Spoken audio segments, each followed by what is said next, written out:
Apollo Saturn launch control at 3 hours, 21 minutes, 27 seconds and counting. The spacecraft test conductor now has given a go for crew departure.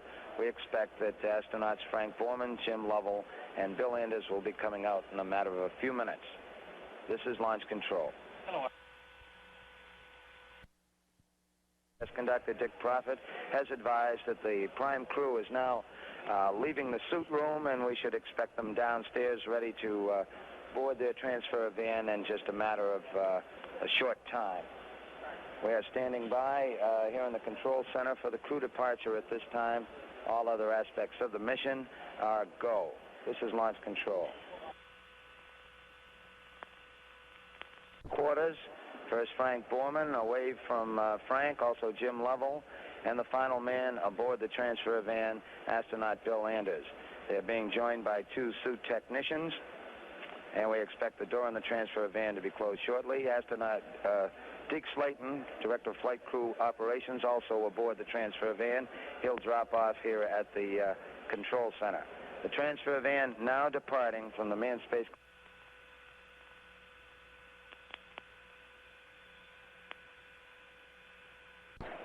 The sequence the astronauts will follow when they arrive at the pad will be as follows. All 3 will board a high-speed elevator, and the elevator, controlled by the capsule communicator, astronaut Vance Brand, here in the firing room, will carry the crew to the 320-foot level above the launcher base at Pad A. Actually, this is another 100 feet above the ground, so the level itself, what is referred to as the 320-foot level, is perhaps some 420 feet above sea level. The 320 feet referred to is 320 feet above the launcher base. Once that elevator arrives at the 320-foot level, astronauts Borman and Lovell, astronauts Borman and Anders will depart from the elevator and proceed along a catwalk to the White Room. Astronaut Jim Lovell will stand by in the elevator, sitting in a chair.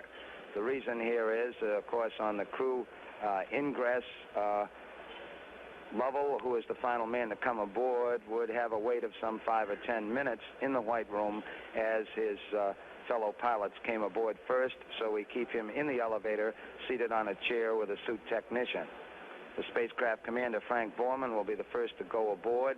He will be followed by the lunar module pilot, the man in the 3rd seat, the seat on the right as we look at the spacecraft, astronaut Bill Anders. The final man aboard, the command module pilot, Jim Lovell. Astronaut Lovell will be called to the White Room once his 2 fellow pilots are aboard the spacecraft. The Apollo 8 crew now on the way to the pad. Our countdown is go at this time. All appears well with the Saturn V launch vehicle, the spacecraft checkout, weather conditions, tracking operations, and also the Mission Control Center in Houston reporting go as far as all their aspects of the flight are concerned. Still aiming for a planned liftoff time at 7:51 a.m. Eastern Standard Time. This is launch control.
This is Apollo Saturn Launch Control at T-minus 3 hours, 8 minutes, 5 seconds and counting. The prime crew of astronauts Frank Borman, Jim Lovell, and Bill Anders, who have now been up for some 2 hours, are on their way to the launch pad at this time. We've just had a report that the transfer van has just passed the Launch Control Center here, which is located about 3,000 feet or so from the launch pad itself. The crew are proceeding to the launch pad and then will board a high-speed elevator to go to the 320-foot level above the launcher base, where the hatch and cabin for the Apollo 8 spacecraft is located. The crew was awakened as planned at 2:36 a.m. this morning. They took a physical examination and were declared physically fit by the 3 doctors examining them. They then sat down for breakfast, proceeded to the suit room where they donned their spacesuits, and now have been called by the spacecraft test conductor to the pad. We're continuing to monitor the status of our propellants aboard the 3 stages of the Saturn V launch vehicle, and all our reports come back that all is well at this time as the countdown continues. Once again, the crew now proceeding to the launch pad, and we'll stand by for their arrival. We're now at T-minus 3 hours, 6 minutes, 38 seconds and counting. This is Launch Control. This is Apollo Saturn Launch Control, 3 hours, 4 minutes, 42 seconds and counting. As we look out the windows here in the firing room, we can see now that the transfer van is just passing the park position for the 9.8 million pound mobile service structure that was moved back from the launch pad earlier in the count. That mobile service structure is some 1,700 feet from the launch pad, so we expect the astronauts to be arriving now at the pad in a matter of minutes. All still going well with the count. This is Launch Control.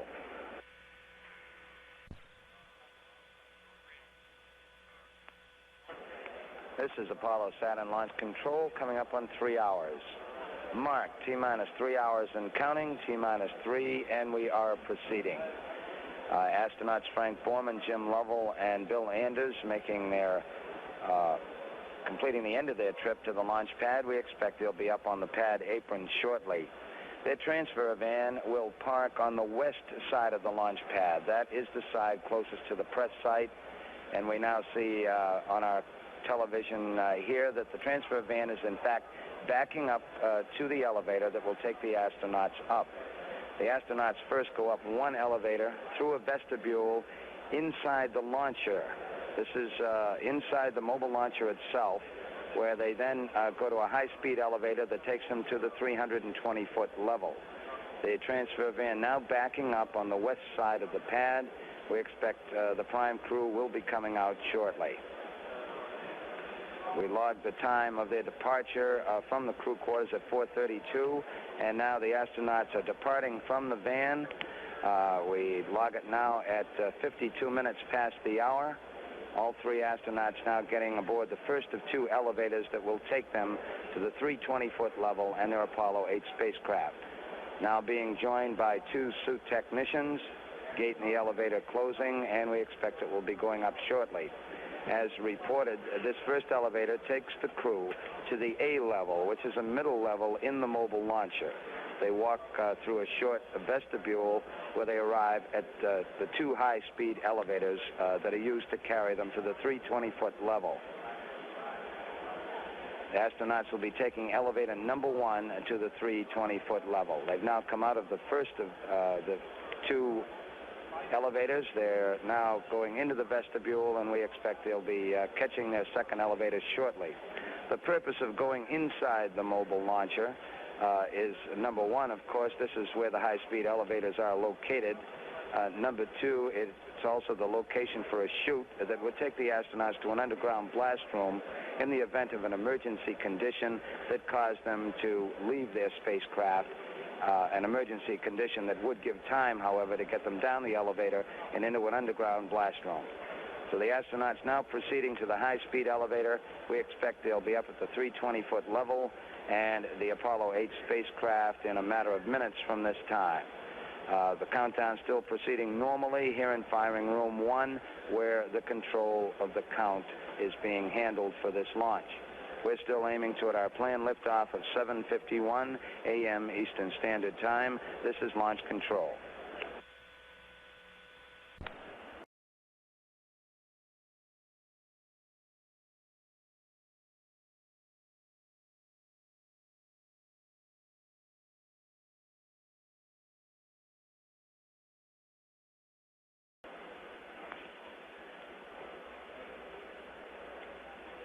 This is Apollo Saturn launch control at 2 hours, 55 minutes, 38 seconds, and counting. Astronauts Frank Borman and Bill Anders now going across swing arm 9, the top swing arm at the launch pad, and, of course, the access arm that attaches to the Apollo spacecraft. They are accompanied by one of the 2 suit technicians. Astronaut Jim Lovell remaining in the elevator with 1 suit technician. Jim sits in a chair in the elevator while his 2 fellow pilots go aboard the spacecraft. Once Borman and Anders are aboard the spacecraft, Lovell is then called to the White Room across the swing arm. The process of boarding the spacecraft commander, Frank Borman, will be the first to come aboard. Borman and Anders now have arrived in the White Room and will be going aboard the spacecraft shortly. The spacecraft commander goes aboard first in the left-hand seat. And then the lunar module pilot, Bill Anders, will be the second pilot aboard in the number 3 seat. Jim Lovell is then called to the White Room, and he is the third and final member, of course, to come aboard the spacecraft. We're standing by for crew ingress at this time at 2 hours, 54 minutes, 25 seconds, and counting. This is launch control.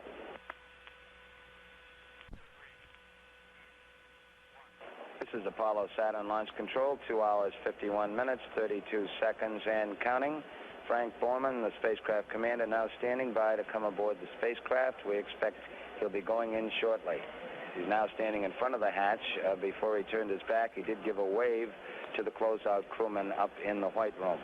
We expect he'll be coming into the cabin shortly.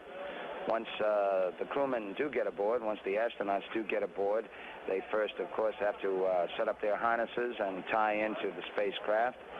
They then tie in to the suit loop. This is, they bring the oxygen into their spacesuit, actually pressurize the suit. We sample the oxygen in the suit to assure that it is acceptable. These are some of the early steps once the astronauts get aboard. Also, early checks once the astronauts are tied into the circuit and now become a part of the actual countdown are some communication checks and verifications that we are getting good biomedical readouts, good biomedical parameters from the astronauts on board.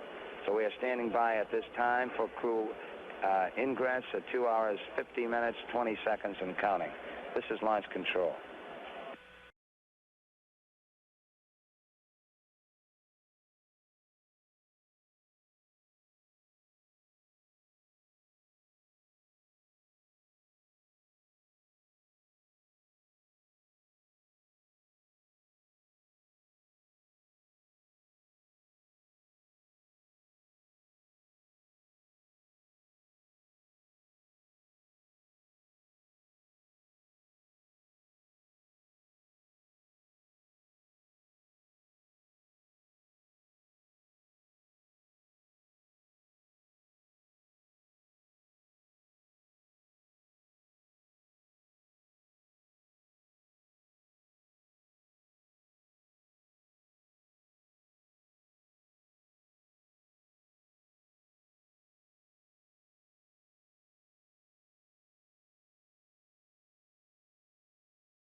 This is Apollo Saturn Launch Control, 2 hours, 49 minutes, 20 seconds and counting. The spacecraft commander, astronaut Frank Borman, is now aboard the Apollo 8 spacecraft. We had it logged over the sill at 4:58 a.m. Eastern Standard Time. Frank is now checking in with spacecraft test conductor Dick Prophet on some communication checks. Astronaut Bill Anders, the lunar module pilot, the man in the number 3 seat, now standing by to come aboard. And Bill Anders is now boarding the spacecraft. The time we have is 2 minutes past the hour, 5:02 a.m. Eastern Standard Time. Bill Anders now coming aboard. Jim Lovell standing by in the elevator at the 320-foot level. We expect he will be called to the White Room shortly. Lovell, the command module pilot, sits in the middle seat and is the last of the 3 pilots to come aboard. Bill Anders is now aboard, and we're standing by for the arrival of the command module pilot, Jim Lovell.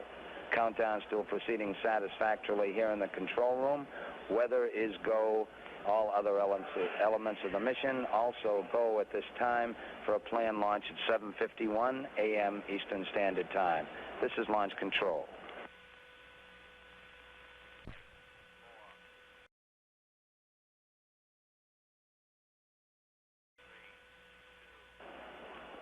This is Apollo Saturn Launch Control at T-minus 2 hours, 45 minutes, 12 seconds and counting.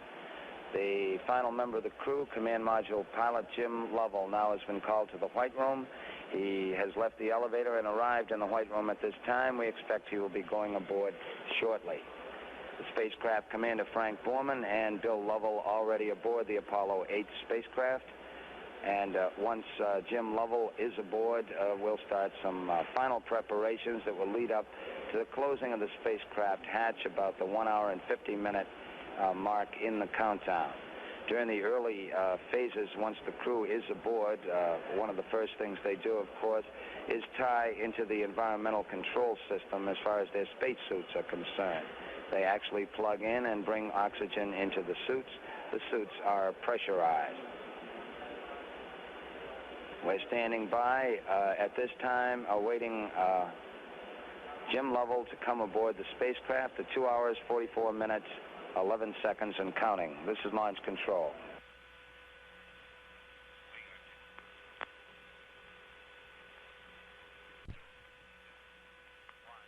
This is Apollo Saturn Launch Control, coming up on 2 hours, 43 minutes and counting.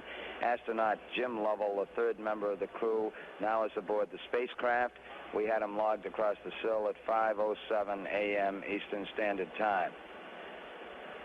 Factually, we have 4 astronauts in the spacecraft at this time. In addition to the Apollo 8 crew, astronauts Frank Borman, Jim Lovell, and Bill Anders, astronaut Fred Hayes, the backup lunar module pilot, also is aboard the spacecraft.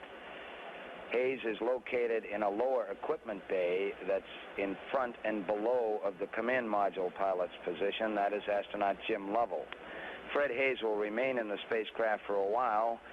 He helps strap in the astronauts once their suits are pressurized, and also he checks a few switches during the countdown procedure. Hayes works with spacecraft test conductor Dick Prophet in checking several switches. The reason he is aboard for this purpose is because of the location of the couches at this time and the fact that the suits will be pressurized. Astronaut Jim Lovell cannot reach several of these switches that are in front and below as far as his position is concerned. So in reality, 4 astronauts are aboard, but Fred Hayes, a member of the closeout crew, will be coming out in a few minutes from this time. All 3 astronauts aboard, our countdown continuing. We are still go for the mission at this time. This is Launch Control.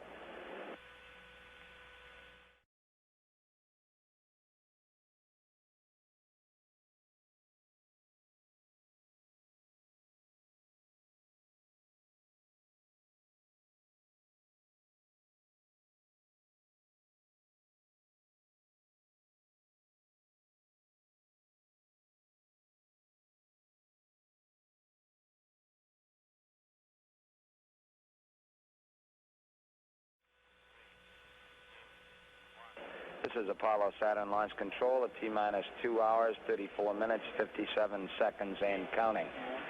All three Apollo 8 astronauts aboard their spacecraft, Frank Borman, Jim Lovell, and Bill Anders, now talking back and forth with the spacecraft test conductor, Dick Prophet, who's located in the control center back in the Manned Spacecraft Operations Building here at the Kennedy Space Center. This is the control room for spacecraft operations. It ties in with the crew here in the firing room at the Launch Control Center and, of course, with the astronauts at the pad. We have a fourth astronaut aboard at this time, backup lunar module pilot Fred Hayes. It appears he's now coming out of the spacecraft, as a matter of fact. Fred's job inside was to be in a lower equipment bay in front and below of astronaut Lovell, who sits in the middle seat. Because of the location of the couches at this time, Fred did check a few switches working with the spacecraft test conductor. It appears that he is now out of the spacecraft, and our checkouts continue. All three astronauts going through checkouts in the environmental control system in preparation for bringing oxygen aboard their suits. The oxygen within the suit loop, they breathe pure oxygen within the spacesuits themselves. And of course, once we close the hatch and pressurize the cabin, the atmosphere in the cabin is a 65-35 combination. That is 60% oxygen and 35% nitrogen. To cover the astronaut activities thus far, their operations have been going as well as the countdown overall has gone since we picked up at T-minus 9 hours at 10:51 p.m. last evening. The three crewmen were awakened this morning at 2:36 a.m. Eastern Standard Time by Director of Flight Crew Operations, Deke Slayton. They went down the hall to the medical facility from the crew quarters at the Manned Spacecraft Operations Building and had a brief launch day medical examination.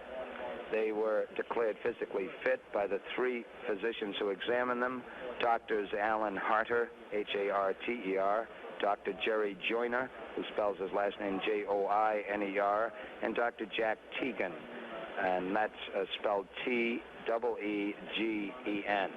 The three doctors declared them physically fit. The astronauts then sat down for breakfast.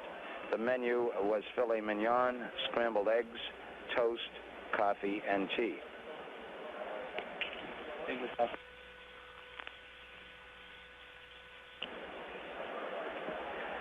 The astronauts sat down for breakfast at about 4:35 a.m. this morning. They had a number of guests with them for breakfast.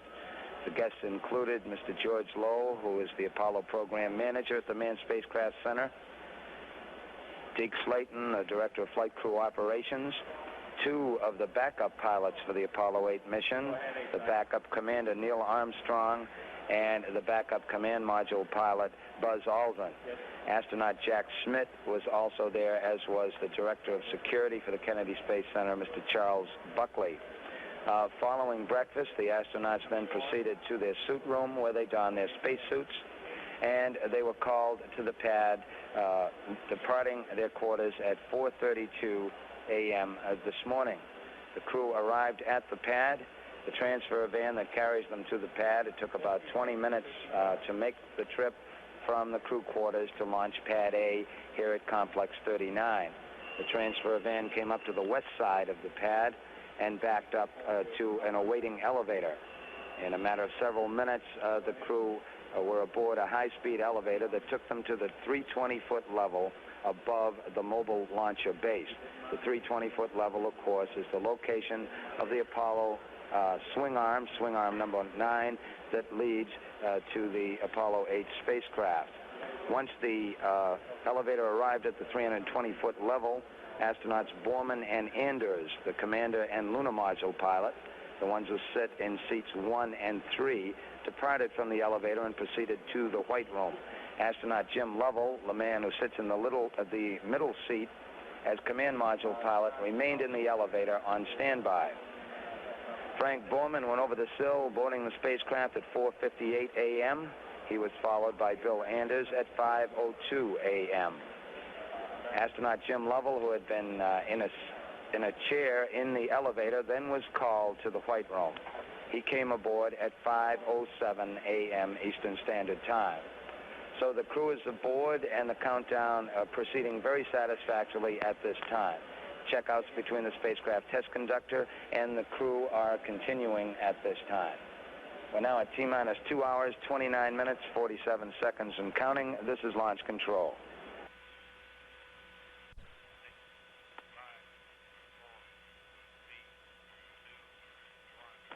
This is Apollo Saturn launch control at 2 hours, 20 minutes and counting. Countdown still going very satisfactory at this time. Just a matter of several minutes to go during the process of the checkout between the spacecraft test conductor and the crew in the Apollo 8 spacecraft. The test conductor asked Commander Frank Borman how everything looked up there, and Frank reported back, "It looks very good, very good." The three crewmen are still going through their preparations for the verification of their pressure suits at this time as the countdown continues. We have a late report on weather, and the forecast stands as announced earlier. The weather appears to be very satisfactory for a launch attempt this morning. Weather in the Kennedy Space Center area here at Launch Complex 39 calls for partly cloudy conditions, winds from the northwest at 7 knots. We expect a temperature at launch time of about 60 degrees. The weatherman reports that the odds are against any fog in the area. There might be some patches of fog, but it's not expected to be a problem as far as the launch operations are concerned. We expect to have scattered clouds at 2,000 feet with a heavier cloud layer in the area of 10 to 12,000 feet. The visibility in the Complex 39 area will be 10 miles. All of these numbers appear to be within our mission rules and acceptable for a launch attempt. The weather in the worldwide track, both in the Atlantic and Pacific Ocean, as far as contingency areas are concerned, also acceptable for the mission today. Generally, in the Atlantic and Pacific, we have scattered clouds, moderate winds, and a moderate sea state. We are go at T-minus 2 hours, 18 minutes, 4 seconds and counting. This is launch control.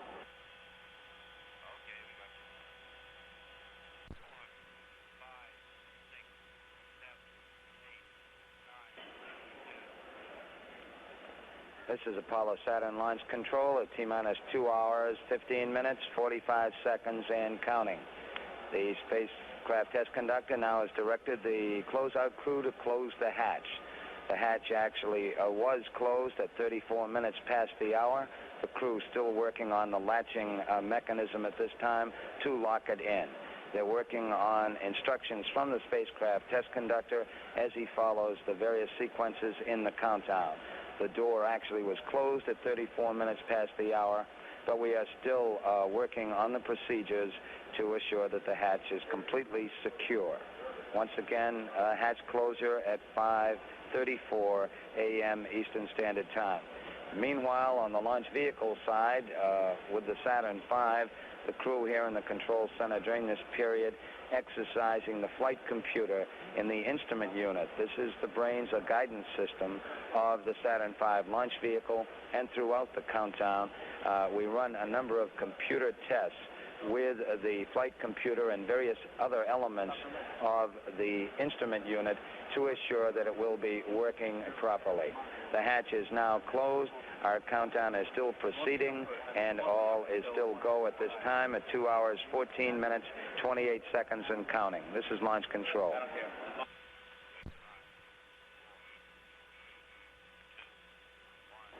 This is Apollo Saturn launch control at 2 hours, 9 minutes, 57 seconds and counting. Countdown proceeding satisfactorily at this time.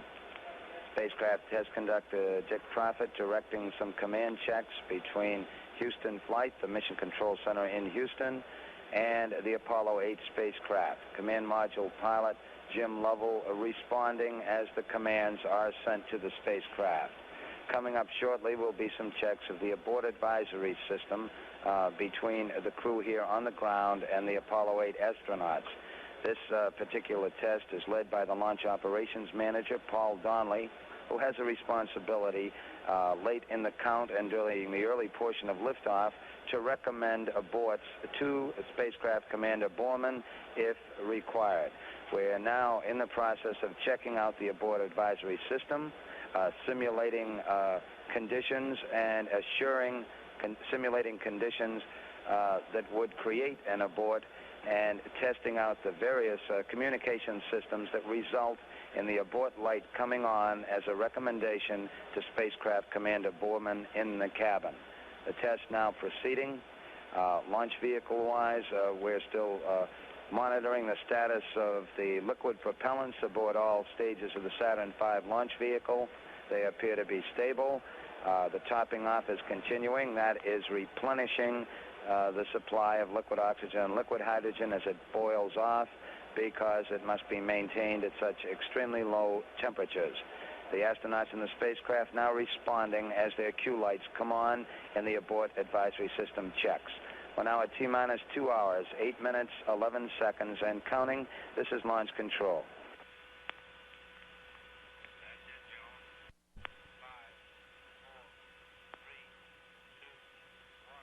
This is Apollo launch control at T-minus 2 hours and counting. T-minus 2 hours, the countdown proceeding satisfactorily.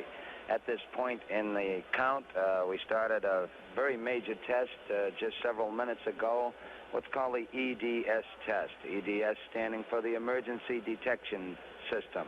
This is a final major check of all elements of the emergency detection system within the launch vehicle that signals the crewmen in the spacecraft if there are problems during the final phases of the countdown and, of course, during the powered phase of flight.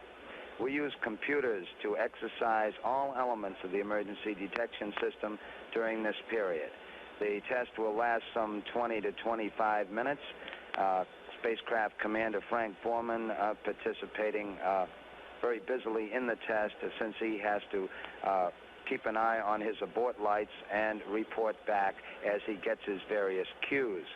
We had an abort advisory system test that preceded this. This was more of a communications check, although Borman did get his light cues.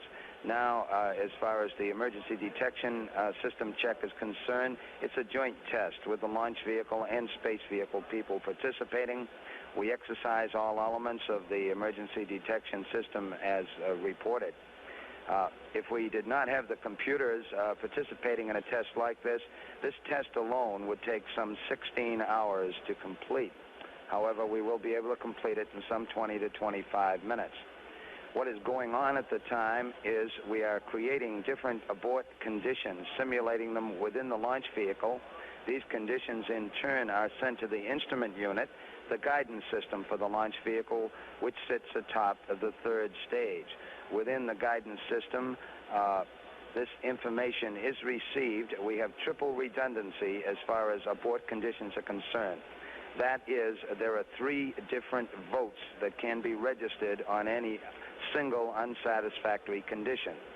2 votes out of 3 confirming an unsatisfactory condition results in an abort recommendation in most cases to the spacecraft commander, astronaut Frank Borman. We have several abort modes, however, which would be automatic. These would be rather catastrophic conditions in which there might be a loss of thrust on the pad or a possible tip over of the launch vehicle. This very key test is in progress at this time and will continue for some 20 minutes or so. As far as all other elements of the countdown are concerned, all still going well at this time. We're still aiming for our planned liftoff at 7:51 a.m. Eastern Standard Time, flying on a flight azimuth of 72 degrees for that launch time. Now, T-minus 1 hour, 56 minutes, 55 seconds and counting. This is launch control.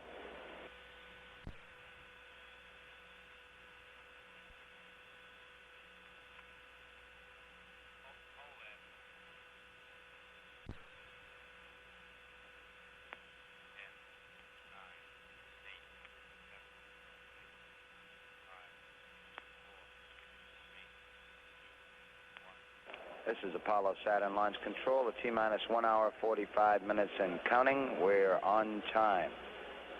The Emergency detection system test still in progress between the crew here on the ground, both launch vehicle and spacecraft representatives, with the Apollo 8 crew in the cabin. Also at this time, the spacecraft test conductor reports that we have pressurized the cabin with an atmosphere of 65% oxygen and 35% nitrogen. The closeout crew at the 320-foot level now going through some cabin leak checks to assure that we are okay as far as our pressurization is concerned.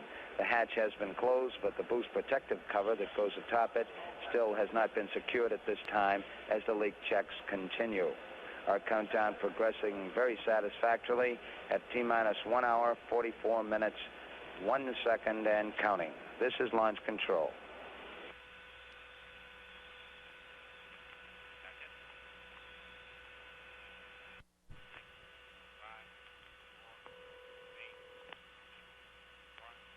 This is Apollo Saturn launch control at T-minus 1 hour, 35 minutes, and counting. The test still going very satisfactorily at this time.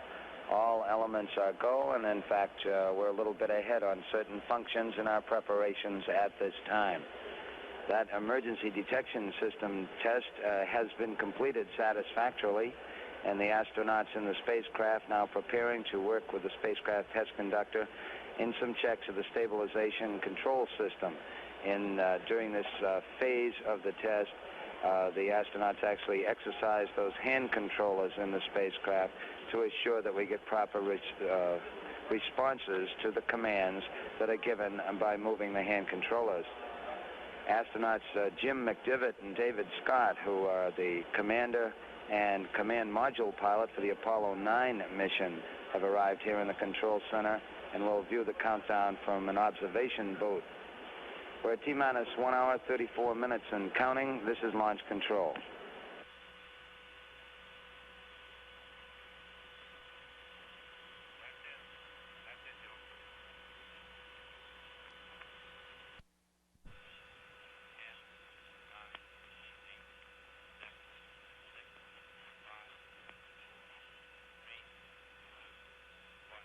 This is Apollo Saturn launch control, T-minus 1 hour, 30 minutes and counting.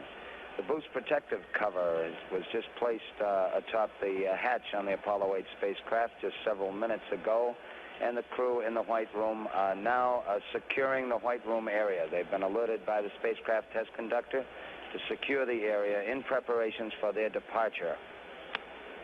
Once the crew does depart at a designated time, the swing arm that is attached now to the spacecraft with the White Room at its tip will be moved some 3 feet, actually 12 degrees, from the spacecraft, and it will remain in that standby position until the T-minus 5-minute mark in the countdown, when the swing arm is retracted fully to the side of the umbilical tower at the pad.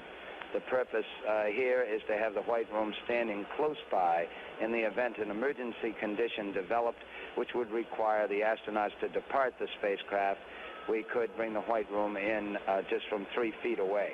It is fully retracted at the 5-minute mark in the countdown. The astronauts aboard the spacecraft now participating in this test of the stabilization and control system of the Apollo 8 spacecraft as they move their hand controllers, which would provide maneuvers in space.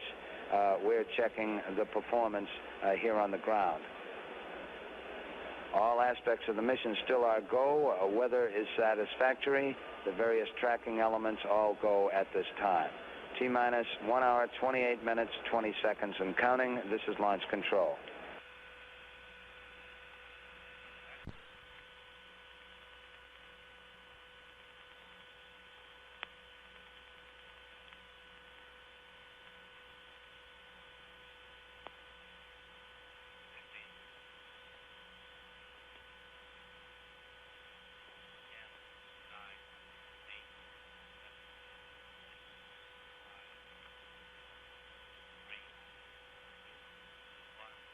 This is Apollo Saturn launch control at T-minus 1 hour, 21 minutes, 7 seconds and counting. Our countdown continuing and still aiming toward the planned liftoff time of 7:51 a.m. Eastern Standard Time. In fact, it's been going very well, and some functions are actually ahead of the countdown procedures at this time. The prime crew for the Apollo 8 mission, astronauts Frank Borman, Jim Lovell, and Bill Anders, are aboard the spacecraft. The hatch has been closed, and the boost protective cover has been in place. The closeout crew at the 320-foot level at the pad above the launcher base now securing the white room that's attached to the spacecraft. The white room later will be removed in the countdown. Our countdown still going satisfactorily. At this point, spacecraft test conductor Dick Prophet participating with the astronauts in some checks of the stabilization and control system of the spacecraft itself. During this test, the astronauts actually maneuver the hand controllers aboard the spacecraft. The hand controllers used to maneuver the spacecraft in flight. This is launch control.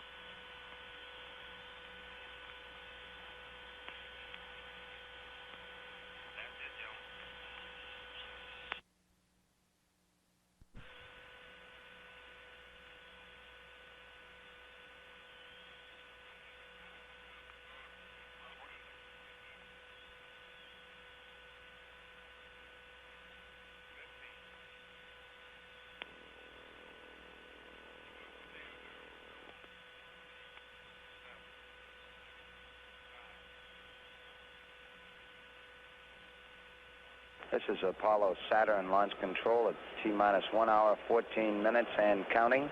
The closeout crew at the 320-foot level, the spacecraft level at the launch pad, now has departed from the white room, and our countdown is still proceeding satisfactorily at this time. In progress here in the firing room are some major tracking checks in progress at this time. These are checks working with the Air Force Eastern Test Range, checking out the tracking beacons in the instrument unit of the Saturn V launch vehicle. The crew here in the firing room also performing some telemetry checks at this time and calibrations to assure that the readouts that we get from the launch vehicle in flight will actually be correct ones. Our countdown has been going very satisfactorily. We're now at 1 hour, 13 minutes, 6 seconds and counting on the Apollo 8 mission, still aiming for the planned liftoff at 7:51 a.m. Eastern Standard Time on a flight azimuth or direction of 72 degrees. This is launch control.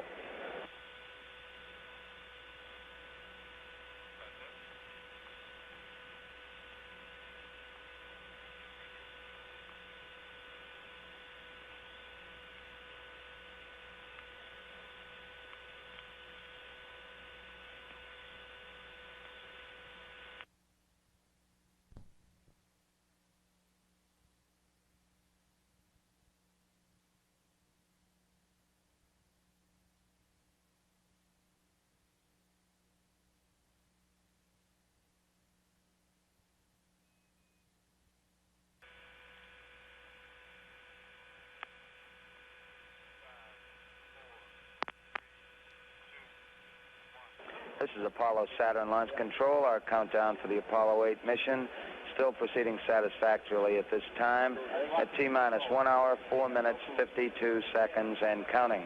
Just a matter of minutes ago, the spacecraft commander Frank Borman asked spacecraft test conductor Dick Prophet, how's the weather out there? And Prophet reported back that the weather looks real clear at this time. Our countdown still proceeding satisfactorily. About 10 minutes from this time, we expect that we will pull back the swing arm that is still attached to the Apollo 8 spacecraft at this time. This is swing arm 9, and it's the top swing arm at the pad at this time at the 320-foot level. The white room is attached to the tip of this swing arm. When the arm is pulled back, it will first be taken back to a standby position some 3 feet from the spacecraft, actually 12 degrees from the spacecraft. The arm will be fully retracted at the T-minus 5-minute mark in the count. In fact, while we were making this announcement, the spacecraft test conductor just advised Frank Borman that the arm, in fact, would come back about 10 minutes early in the count, which would be at about the 55-minute mark. Our checkouts of the various tracking systems in the Saturn V launch vehicle continuing, and coming up shortly also will be some command checks from the Mission Control Center in Houston. This is the system by which Mission Control Center Houston can send real-time commands to the launch vehicle during the powered phase of flight. We check out the system to assure that these signals can get through. We're now at T-minus 1 hour, 3 minutes, 16 seconds and counting, still aiming toward our planned liftoff time at 7:51 a.m. Eastern Standard Time. This is launch control.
This is Apollo Saturn Launch Control, T-minus 61 minutes and counting. Our countdown still proceeding satisfactorily. The spacecraft test conductor just has been advised that the area at Pad A is now cleared, and we will be pulling back the spacecraft swing arm to its park position about 5 minutes from this time. Tracking checks and telemetry checks still in progress here in the firing room, and all is going well with the Apollo 8 countdown at this time. Still aiming toward our planned liftoff at 7:51 a.m. Eastern Standard Time on a flight azimuth or direction of 72 degrees. This is launch control.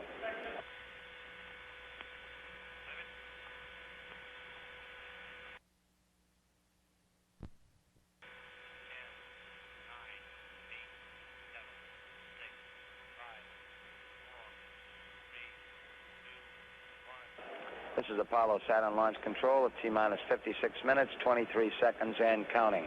The spacecraft swing arm, arm number 9, now has been retracted from the Apollo 8 spacecraft. It's being placed in its standby or park position and will be located some 3 to 5 feet away from the spacecraft hatch. Once this is accomplished, within a matter of minutes, we will arm the 155-pound thrust launch escape tower atop the command module. The swing arm now has been pulled back to its standby position. It will be fully retracted at T-minus 5 minutes in the count. The purpose, of course, is to have the white room nearby in the event an emergency condition did occur that could require the astronauts to depart from the spacecraft. Once the arm is retracted, the escape tower is armed in case of a catastrophic condition where an abort could be applied. Our countdown still proceeding satisfactorily at T-minus 55 minutes, 18 seconds and counting. This is launch control.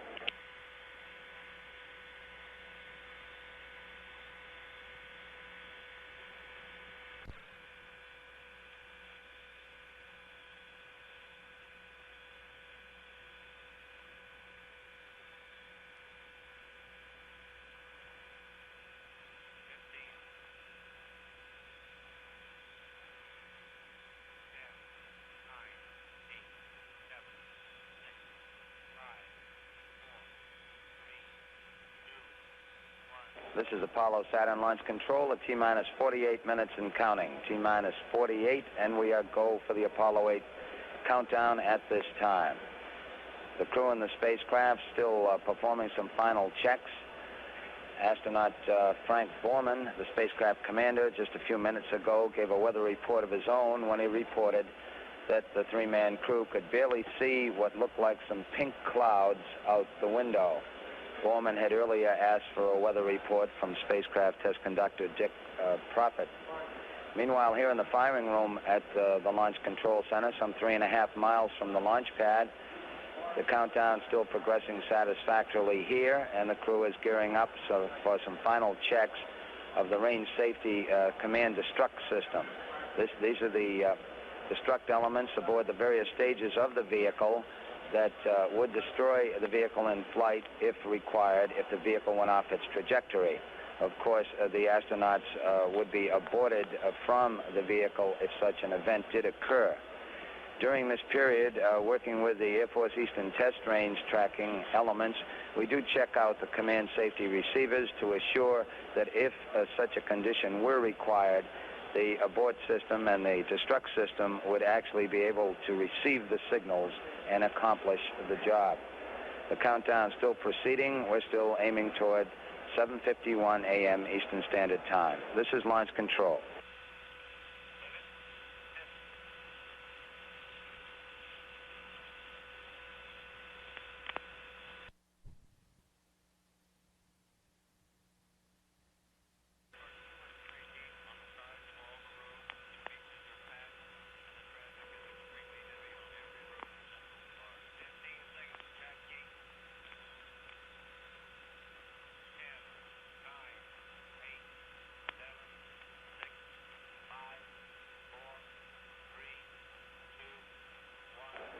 This is Apollo Saturn launch control at T-minus 39 minutes and counting. T-minus 39, and we are go for our countdown for the Apollo 8 mission to the moon at this time. Just in progress as this announcement came up was another key milestone in our countdown preparations, the power transfer test. This is where we go from external power to the flight batteries aboard the Saturn V launch vehicle to assure that they are all working properly. Then, in order to preserve these batteries, we return again to external power. The final switch to internal power on the batteries occurs at about the 50-second mark in the count. There are some 14 batteries in the Saturn V. The Apollo 8 crew of astronauts Frank Borman, Jim Lovell, and Bill Anders standing by in the spacecraft as this test is in progress. T-minus 38 minutes, 6 seconds and counting. This is launch control.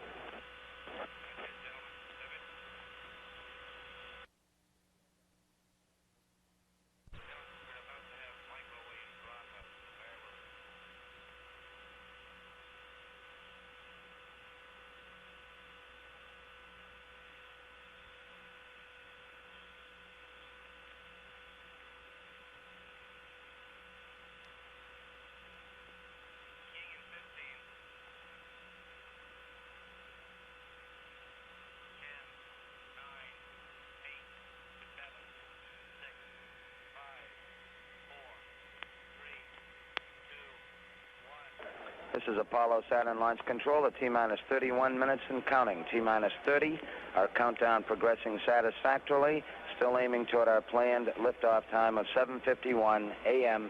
Eastern Standard Time. The Apollo 8 crew, astronauts Frank Borman, Jim Lovell, and Bill Anders standing by in their spacecraft 320 feet above the launcher base at Pad A, Complex 39, here at the Kennedy Space Center.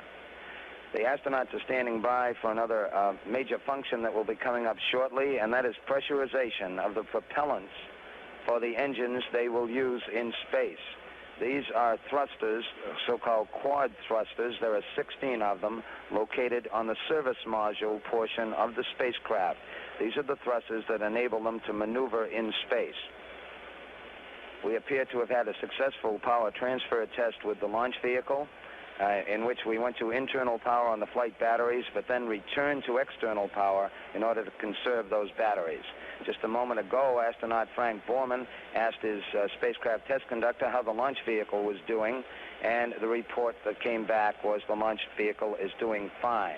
The overall countdown doing fine at this time. We're go for weather, all the tracking elements ready, as well as the launch vehicle and spacecraft here at Pad 39.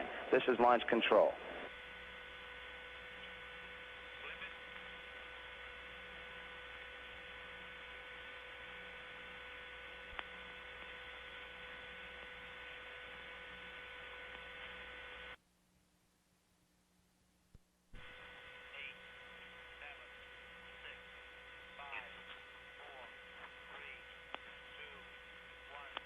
This is Apollo Saturn Launch Control at T-minus 26 minutes and counting. We are proceeding at this time. In progress at this time, we are pressurizing the propellants for the spacecraft engine systems that would be used in a space environment. Astronaut Jim Lovell, the man who sits in the middle of the seat and who is the command module pilot, is reporting back to spacecraft test conductor Dick Prophet on the status of the propellants. We pressurized these propellants with helium. The countdown has been going very well since it was picked up at 10:51 p.m. Eastern Standard Time last night. Shortly before we resumed the count, the 9.8 million pound mobile service structure was moved to its park position some 7,000 feet from the pad. About an hour later, we began the propellant loading of the Saturn V launch vehicle. In some 4.5 hours, we loaded close to 1 million gallons total of liquid oxygen and liquid hydrogen aboard the 3 stages of the Saturn V. We now have a vehicle standing 363 feet, that is, and weighing 6.2 million pounds on the launch pad here at the Kennedy Space Center. We're continuing to top off the liquid oxygen and liquid hydrogen supplies because they must be maintained under extremely cold temperatures. They will continue to boil off, and we continue to replenish the supply down to the final minutes of the count. Astronauts Frank Borman, Jim Lovell, and Bill Anders were awakened in their crew quarters this morning at 2:36 a.m. Eastern Standard Time. They went down the hall from the crew quarters here at the Kennedy Space Center and took a physical examination, a brief launch day examination, and were declared physically fit by the 3 examining physicians, Drs. Alan Harder, Dr. Jerry Joyner, and Dr. Jack Teagan. The astronauts then sat down to breakfast. They had a menu of filet mignon, scrambled eggs, toast, coffee, and tea. Guests at the breakfast included George Lowe, Apollo Program Director at the Manned Spacecraft Center, Donald K. Slayton, who's Director of Flight Crew Operations at the Manned Spacecraft Center, 2 of the backup pilots for the Apollo 8 mission, astronauts Neil Armstrong and Buzz Aldrin. Astronaut Jack Schmitt also attended the breakfast. Following the breakfast, the astronauts went to the suit room where they donned their spacesuits. The crew departed from the crew quarters at 4:32 a.m. this morning and began to board the spacecraft starting at 4:58 a.m. at the 320-foot level. First over the sill was the commander, astronaut Frank Borman. He was followed by the lunar module pilot, astronaut Bill Anders at 5:02 a.m. And finally, the man who sits in the middle seat, Jim Lovell, came aboard at 5:07 a.m.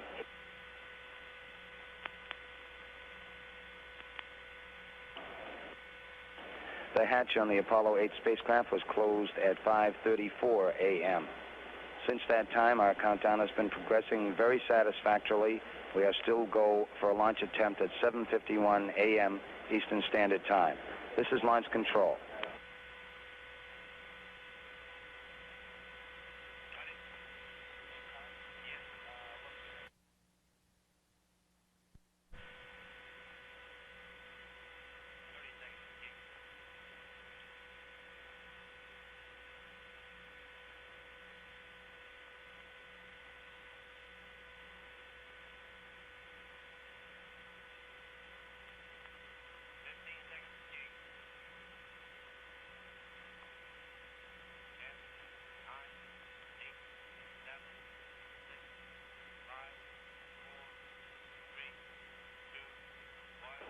This is Apollo Saturn Launch Control at T-minus 21 minutes and counting, and we are go for the Apollo 8 mission at this time. We appear to have a beautiful morning here for a flight to the moon. Our weather conditions are very satisfactory for a launch attempt. The surface winds in the area are from the northwest at about 7 knots, a temperature of about 60 degrees. We appear to have some scattered clouds, some 10 to 12,000 feet high. All aspects of the mission are go at this time. Weather is also satisfactory on the round-the-world tracks where the contingency areas would be located. Weather satisfactory in both the Atlantic and Pacific Oceans. We're still aiming toward a planned liftoff time of 7:51 a.m. Eastern Standard Time. Coming up shortly will be a transfer to full internal power aboard the Apollo 8 spacecraft. This is going full on the fuel cells and removing an external power source that had been sharing the load earlier. This is launch control.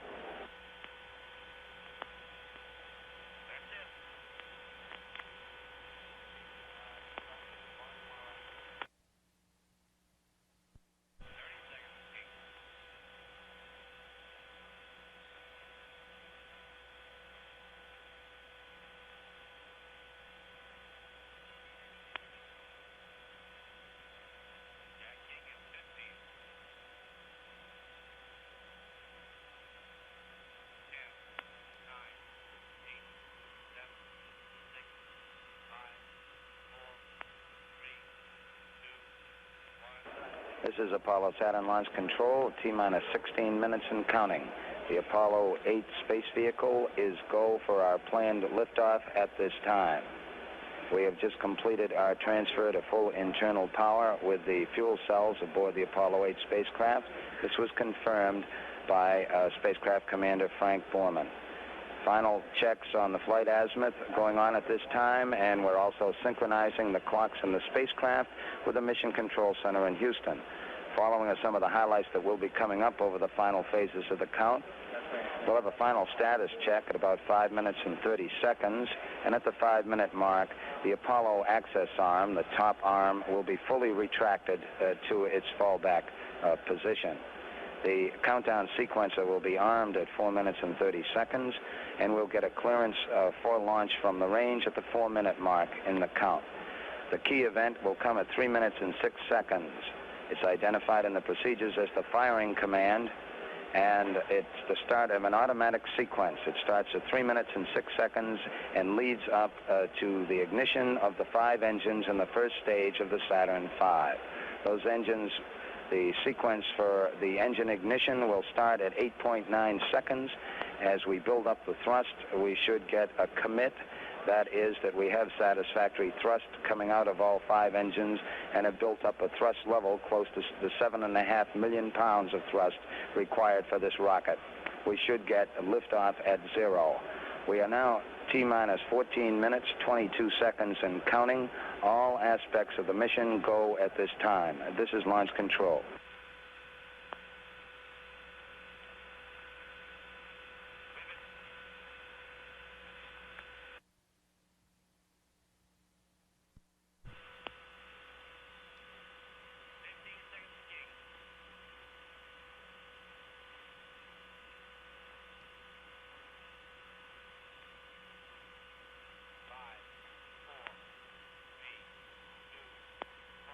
This is Apollo Saturn launch control, T-minus 11 minutes and counting, T-minus 11, and our count is still go at this time.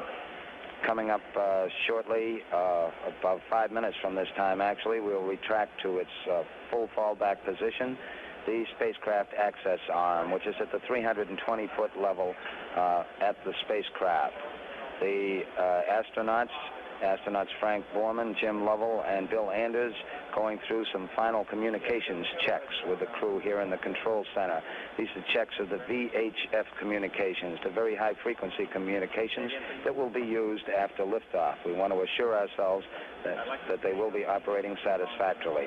Also coming up, the astronaut crew will be busy on some final checks of the AstroCom circuit. This is a special circuit in which abort recommendations could be given to the astronauts if the indications were received as such here in the control center some 3.5 miles from the launch pad. Also, the Mission Control Center in Houston can send these same recommendations. We've now passed the 10-minute mark in our countdown. We're at 9 minutes, 51 seconds and counting. All aspects of the mission go at this time. Still aiming for a launch time of 7:51 a.m. Eastern Standard Time on a flight azimuth of 72 degrees. The flight azimuth has been verified in the instrument unit, the guidance system for the launch vehicle, and we've also had an update to assure that we have the correct flight azimuth in the spacecraft. This has been confirmed by the crew, and we are proceeding. T-minus 9 minutes, 21 seconds and counting. This is launch control.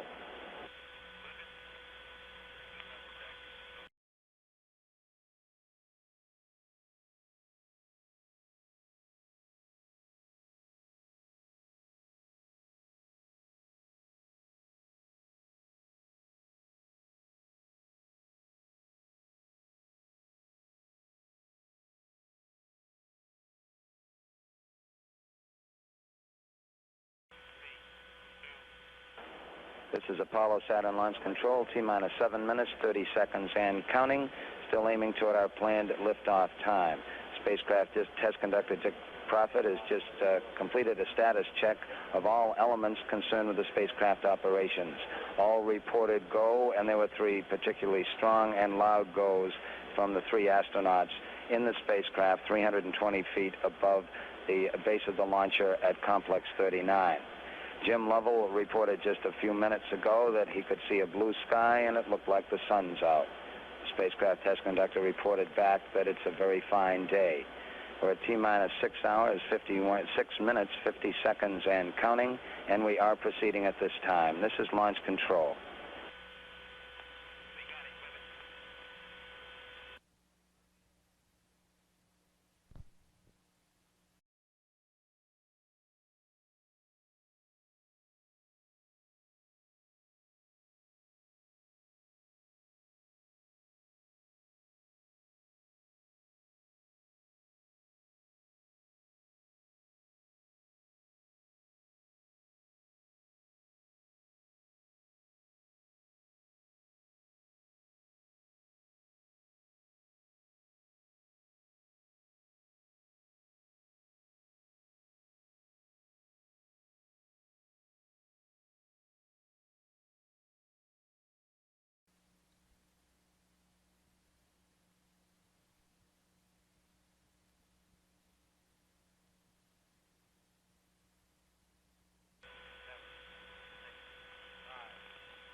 This is Apollo Saturn Launch Control at 5 minutes, 30 seconds, and our count is still go at this time. We've just completed further status checks here in the firing room at the control center. Here in the control center, we've had our status checks, and the range has given a go, as has the launch director, Rocco Petrone. We are still counting, and we are go coming up on the 5-minute mark in the count. Mark, T-minus 5 minutes and counting. T-minus 5. At this point, the Apollo access arm should be coming back, and it is now moving back at the 320-foot level to its fully retracted position high atop the tower at Pad A. Our countdown still proceeding at this time at the 4-minute mark in the countdown. The overall count will be turned over to the launch vehicle test conductor. Ray Roberts, the launch vehicle test conductor, will conduct the final 4 minutes as all different aspects move over to the launch vehicle test conductor's channel. The automatic sequence, as reported, will come in at the 3-minute and 6-second mark in the countdown. We're standing by at 4 minutes, 16 seconds and counting. This is Launch Control.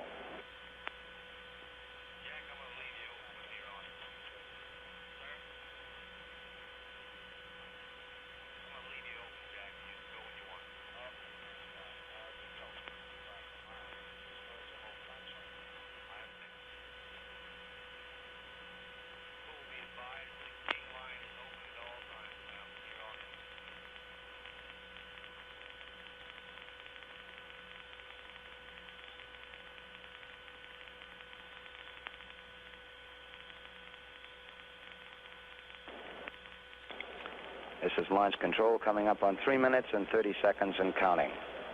Mark, T-minus 3 minutes and 30 seconds and counting. We have completed our communications checks with the Apollo 8 astronauts in the cabin, and the communications are go. Coming up shortly, we'll be in the automatic sequence where we have a completely automatic checkout of the launch vehicle from 3 minutes and 6 seconds down. We have firing command. The firing command is in. We are now on the automatic sequence, T-minus 3 minutes and counting. During this period, once we do get the firing command, the various tanks within the 3 stages of the Saturn V launch vehicle begin to pressurize. They all must be under pressure before we're ready to launch. We have a sequence status board here in the control room that will give us readouts on the overall status of the space vehicle as we reach the terminal phases in the countdown. Now, 2 minutes, 32 seconds, and counting. Our status board indicates that all aspects are ready. Instrument unit is ready. Spacecraft ready. Final check of the emergency detection system. That ready light also on. First stage preparations are completed. 2 minutes, 15 seconds and counting. The tanks continuing to pressurize in the vehicle. Not as many reports coming now as we all stand by on the launch vehicle test conductor's channel. Coming up on the 2-minute mark on the Apollo 8 mission. 2 minutes and counting. T-minus 2 minutes and counting. We are still proceeding. We now have recorded that the first stage liquid oxygen tank has been pressurized and the pressure is still building up. 1 minute, 45 seconds and counting. We have a vehicle weighing 6.2 million pounds on the pad. Interestingly enough, some 1,200 pounds of that weight is just frost on the side of the vehicle created by the extremely low temperatures of the propellants. Coming up on 90 seconds, mark, T-minus 90 seconds and counting. The Apollo 8 crew standing by, spacecraft Commander Frank Borman, Jim Lovell, Bill Anders. We now have a report that the liquid hydrogen tank on the third stage is pressurized. 1 minute, 15 seconds. All third stage propellants pressurized at this time as we come up on the 60-second mark on a flight to the moon. T-minus 60 seconds and counting. T-minus 60 seconds and counting. The vehicle now is completely pressurized. We're coming up on a power transfer shortly. T-minus 50 seconds and counting. We have the power transfer. We're now on the flight batteries within the launch vehicle. 45 seconds. Final reports coming from Frank Borman at this time. Final look at the switch list aboard the spacecraft. 35 seconds and counting. We'll lead up to an ignition sequence start at 8.9 seconds. This will lead up, as we build up the thrust, to a liftoff, if all goes well, at 0. We've just passed the 25-second mark in the count. 20 seconds, all aspects. We are still go at this time.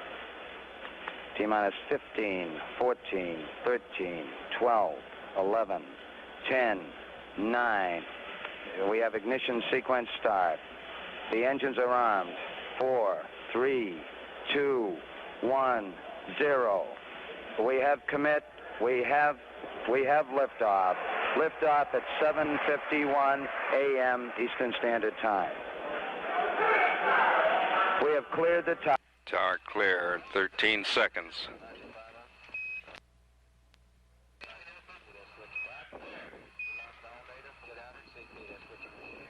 "20 seconds out, we get a loud and clear from Frank Borman.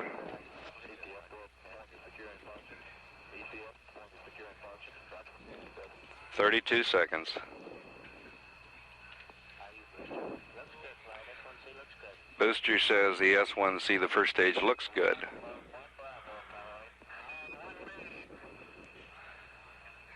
The crew confirms their progress at 50 seconds into the flight.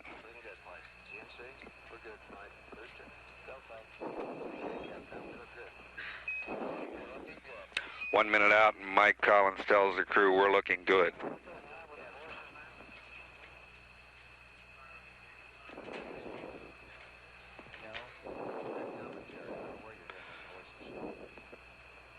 One minute, 15 seconds, and we're a little more than half a mile into the sky and about nearly 4 miles downrange.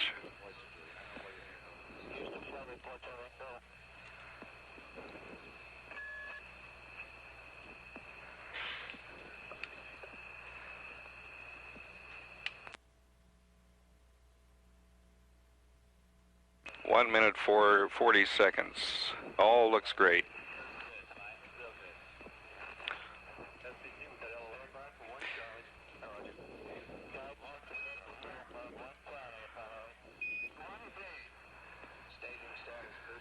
Mile and 6/10 into the mission, and Frank Borman has confirmed each event as it's been passed to him by Mike Collins at this point. The crew has been given a go for staging. Inboard out on time, Frank Borman says. The inboard engines. 2 minutes, 25 seconds.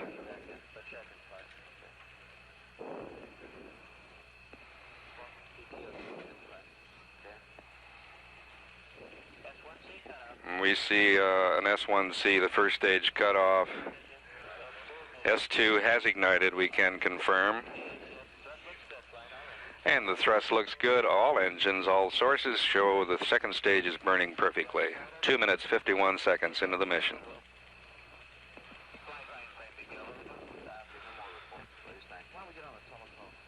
And at 3 minutes into the flight, the range safety console has been released at the Cape. 3 minutes into the flight, we're 50 miles high and about 10 miles downrange.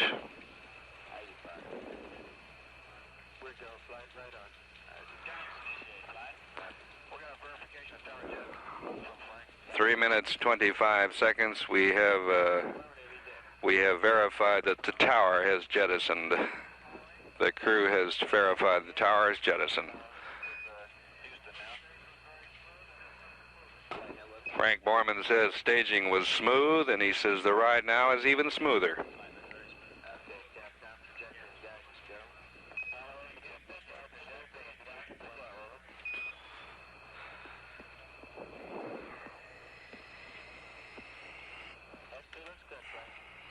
Coming up on 4 minutes into the flight, and the communication thus far has been excellent. It's been a little sparse, but it's been quite sharp and clear.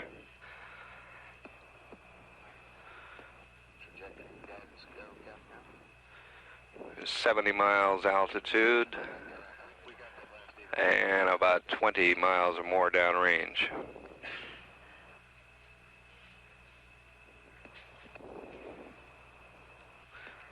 Correction, let's make that 200 miles downrange.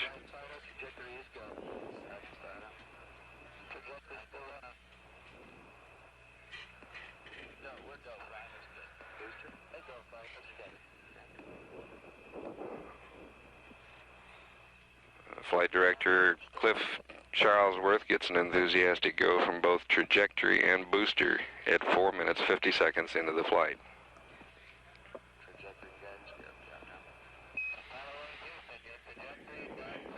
Mark 5 minutes. And the crew's advisor, trajectory and guidance are looking good, and Frank Borman came back with a very chatty, "Thank you, Michael."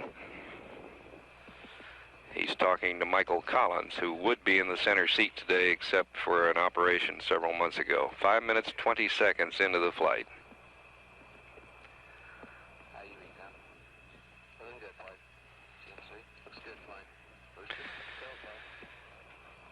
300 miles downrange. We're nearing 100 miles altitude, and everything looks just grand.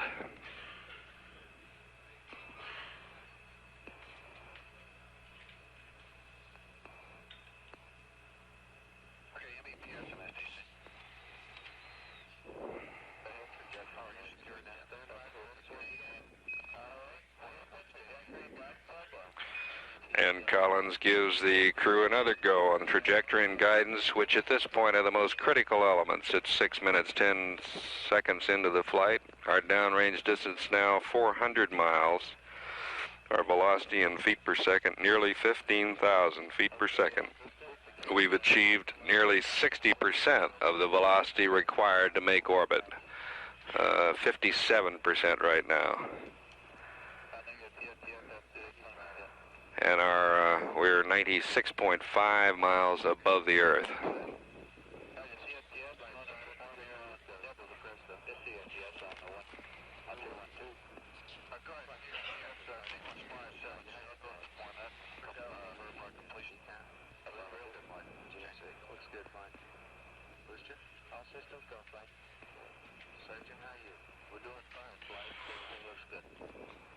Surgeon reports he likes everything he sees.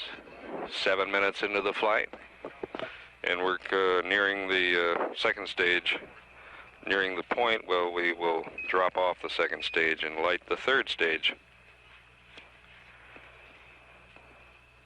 That event is to come at about 8 minutes and 40 odd seconds into the flight.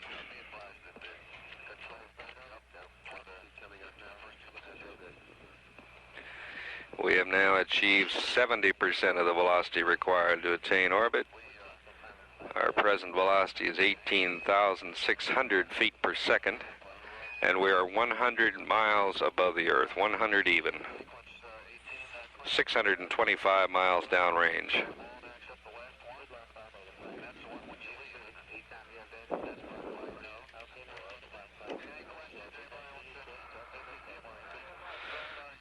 Coming up on 8 minutes. Mark 8 minutes.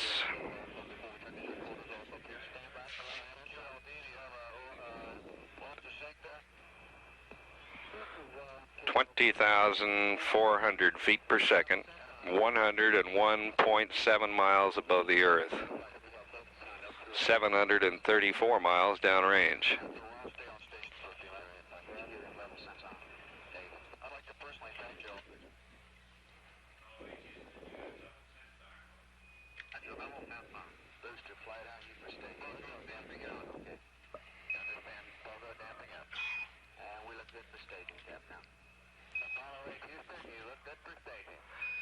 And the crew is advised they look good on the ground for staging.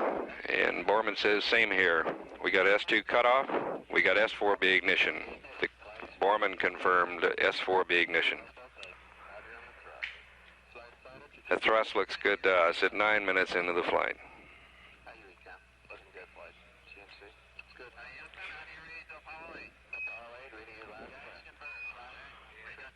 We now have 89% of the velocity required. We're 920 miles downrange, and we're 9 minutes 20 seconds into the flight. How you doing, Satum? We're good, flying. Altitude is nominal at this time. Flight dynamics officer says our altitude is nominal, which is the typically conservative word for very nearly a perfect mission, as nearly as we can observe at this point. 9 minutes, 50 seconds, and we've just gone to what we call mode 4. If any trouble should develop now, we would go ahead and burn into orbit with our service propulsion engine. The crew is now being advised we plan to cut off the third stage engine at 11 minutes, 28 seconds into the flight. We're now at 10 minutes, 10 seconds. We're at 103.7 nautical miles above the Earth. Our velocity is at an even 24,000 feet per second, which is just very, very close to orbital velocity. That's 95% of it. And we're 1,200 miles downrange. It would put us out a little bit east of Bermuda.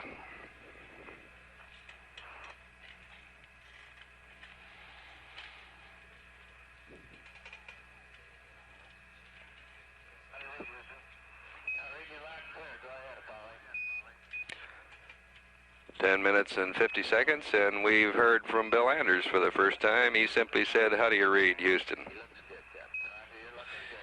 And he gets a looking good back from a looking good comment from Mike Collins. How you doing, Satum? We're good, flight. Looking good. Hey, it's yours. Roger.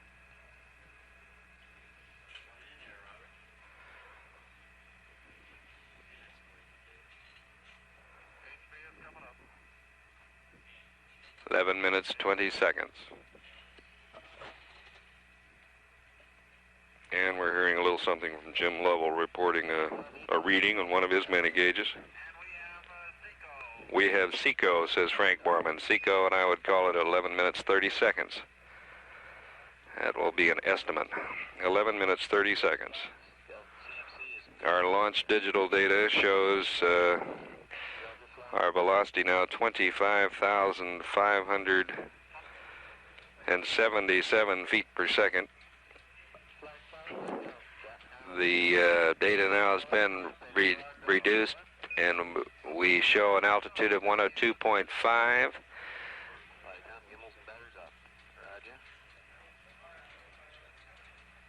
And the crew has been given a go for orbit, and they responded enthusiastically that they too, in fact, were go.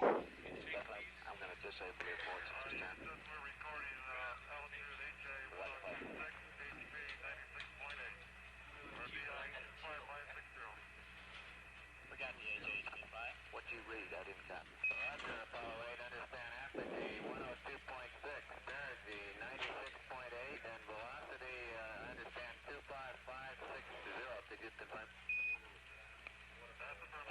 Jim Lovell now has just read us down what he saw on his instrumentation. He shows an apogee of 102.6, a perigee of 96.8, and a cutoff velocity of 25,560 feet per second. That's within hundredths of a percentage point of what we are reading on our scales here in Houston.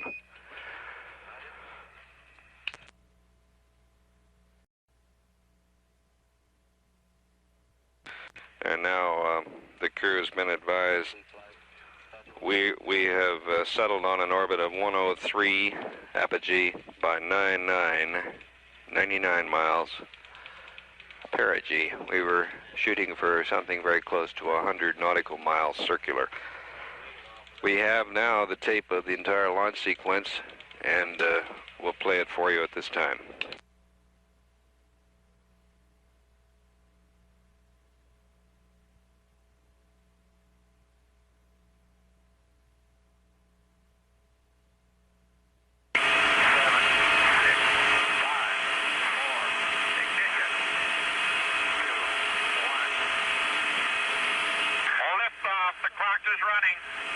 Roger, clock.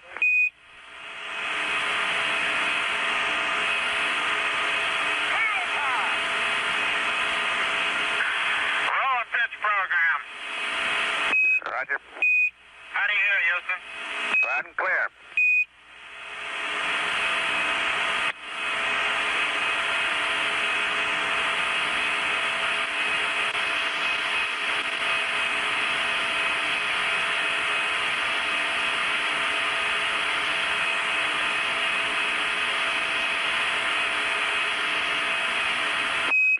Mode 1 Bravo, Apollo 8. Mode 1B.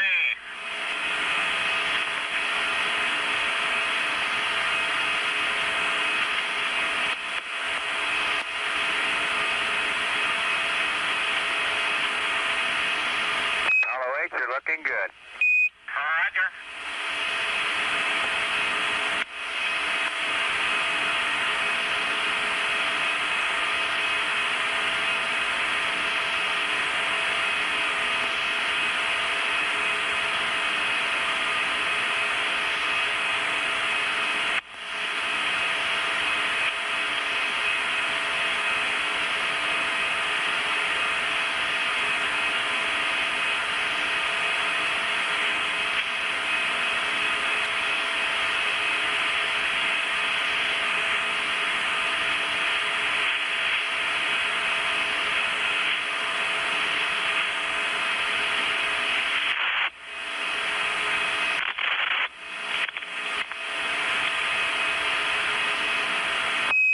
Mode 1 Charlie, Apollo 8. Mode 1C.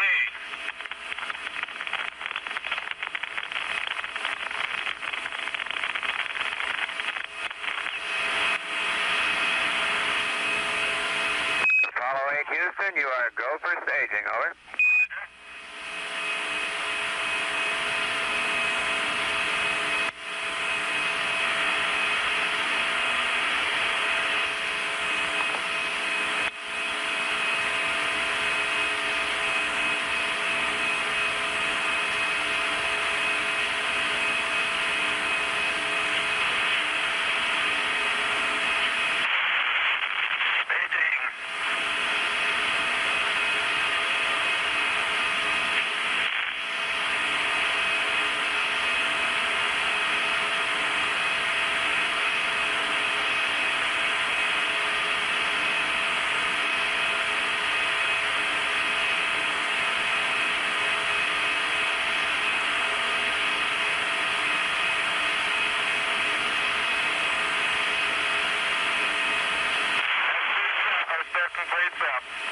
Roger, understand, sir.